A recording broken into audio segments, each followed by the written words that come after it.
ओम श्री परमात्मने नमः। चर अचर, बाहर और भीतर, सर्व में व्यापता, सर्वव्यापका ईश्वर परमात्मा आत्मा, सब में प्रणाम कर रहा हूँ।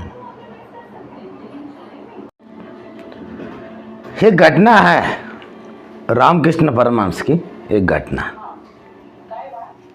रामकृष्ण परमहंस के सारा संसार के आदमी बोल रहे थे परमहंस हो गए। कौन हो गए? ये परमहंस।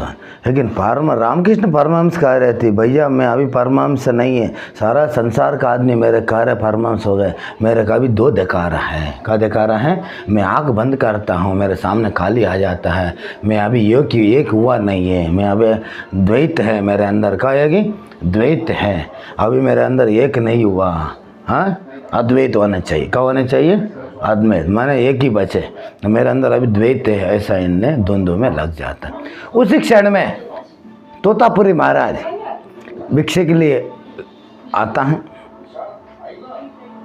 आने के बाद इनसे कहता है प्रभु मैं आँख बंद करता हूँ काली आता है और सारा संसार का आदमी मेरे परमहंस कह रहा है और आप मेरे को अच्छी मार्ग दर्शाइए, अच्छी मार्ग दर्शाइए। इनसे विनती करता है। जब तोतापुरी महाराज क्या करता है, चलो ठीक है और तुमको बता रहा है एक काम करो, तुमको दो देखा रहे हैं, तलवार लाओ। पर रामकृष्ण परमहंस बोलते मैं तलवार कहाँ से लाऊं? तुम काली कहाँ से लाए? जैसे तुमने आँख बंद किया और काली आ रहा है, काली कहाँ से है? तुम कल्पना की तभी काली आया। क्या किया? कल्पना किया। ऐसे तलवार की भी कल्पना कर दो। ऐसा करता है।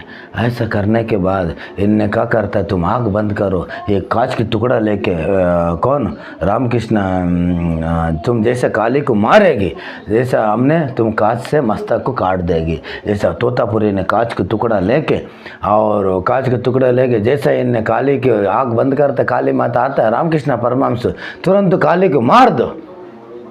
तोतापुरी जी कहता है जैसे इन काली को मारने लगता है तलवार से, जब तोतापुरी जी के एक कांच के टुकड़ा लेके रामकृष्ण परमहंस में थोड़ी से धार कर देता, खूनी खून से थल थल हो जाता है।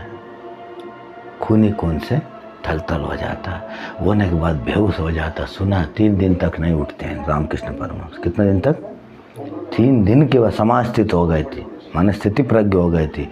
जब आँख खोलता है बताता है हाँ अब मेरे साथ घटा, अब मेरे साथ घटा। ऐसे भावक होना चाहिए देखो मेरा रोम रोम खड़ा हो रहा है। ऐसे मेरे साथ घटा, अब काली भी नहीं, हाँ मैं भी नहीं, केवल ईश्वर ही बचा।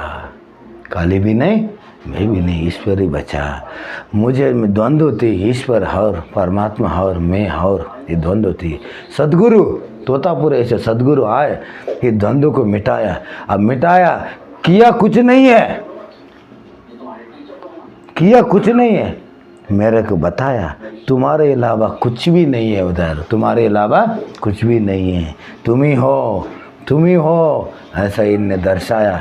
मुझे द्वंद्व थी अन्न की, हाँ अन्न की और घेर की और परमात्मा हौर की, और मैं और परमात्मा और भिन्न की द्वंद्व थी। ये सदगुरु ने मेरा संशय मिटाया, मेरा अंधकार मिटाया। यही सदगुरु होता है जिसकी अंधकार अगाढ़ होता है और जिसकी द्वैत द्वंद्व होता है। मैं अलग, राम अलग, कृष्ण अलग, बुद्ध अलग और मैं अलग, ईश्वर अलग, ऐसे दो भिन्न भिन्न हमारा अभिप्राय है, भिन्न भिन्न हमारी मान्यता है। उसको जो सदगुरु होता है, ये भैया वो सारा कुछ तुम्हारी मान्यता है और तुम्हारी मान्यता है, वो तुम ही सब कुछ हो, तुम ही सब कुछ हो। तभी कहा जाता तत्वमसि, महावाक्य तत्वमसि, वो तू ही हो जिसको तुम खोजना चाह रहा हो, जिसको तुम खोजने के लिए मठों में, तीर्थों में, कावों में, मंदिरों में, तीर्थों में जो कुछ को तुम खोजना कर रहा है, खोज करना चाह रहा, वो तू ही हो, वो तू ही हो। जैसे अद्वैत से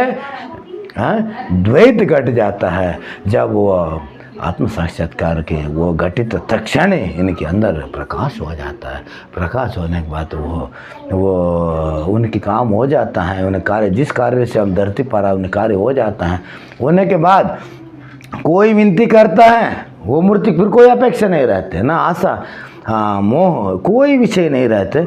जब कोई अपेक्षा करता है जिज्ञासु लोग, जब वो प्रहार करता है, जब उनके अंदर से वाणी निकलता है, वो वाणी उन्हीं के नहीं रहते हैं, वही वाणी वेद हो जाता है, वही वाणी ब्रह्मवाणी हो जाता है। वो जो कुछ भी बोल रहा है वही सर्वार्थ हित के लिए, इड़ी लोक कल्याण के लिए वाणी निकल जाता है।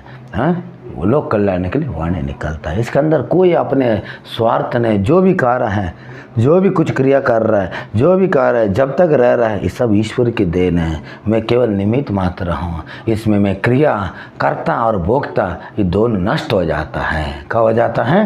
कर्ता मैं कर रहा हूँ, भोक्ता मैं भोग रहा हूँ, मैं नष्ट हो जाता है। मैं माने अहंकार नष्ट हो जाता है। नष्ट होते ही ये बहुत निर्मल हाँ, जैसा पानी, स्वच्छ पानी जैसे चलते हुए पानी निर्मल रहता है, रेत में चन चन के कचड़ा नीचे बैठ जाता है, ऐसे महात्मा भी निर्मल हो जाता है।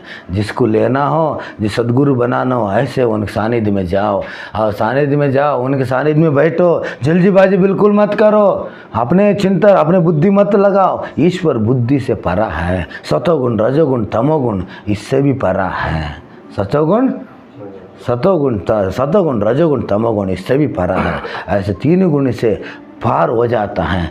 जब उनके आत्मा साक्षात्कार घटित होता है, घटित होने के बाद उनके ना बुद्धि चलता है, ना विवेक चलता है, ना कोई मन में हलचल चलता है, वो निशब्द रहता है। जैसा दिया हमने रख लिया, जैसा वायु रहे थे बंद कमरा में दिया रखा है, वो दिया कैसे नहीं हल रहा है, ऐसा वो पुरुष का भी गति होता है। वो पुरुष कहीं घर में रह रहा हो, कहीं मठ में रह रहा हो, उनकी चिंतन हमेशा ईश्वर की चिंतन होता है, हमेशा तत्व चिंतन होता है, हमेशा स्वयं की चिंतन होता है। हमारे भीतर की गुफा के अंदर प्रवेश करके हमेशा के लिए वो परमात्मा से जुड़ जाता है।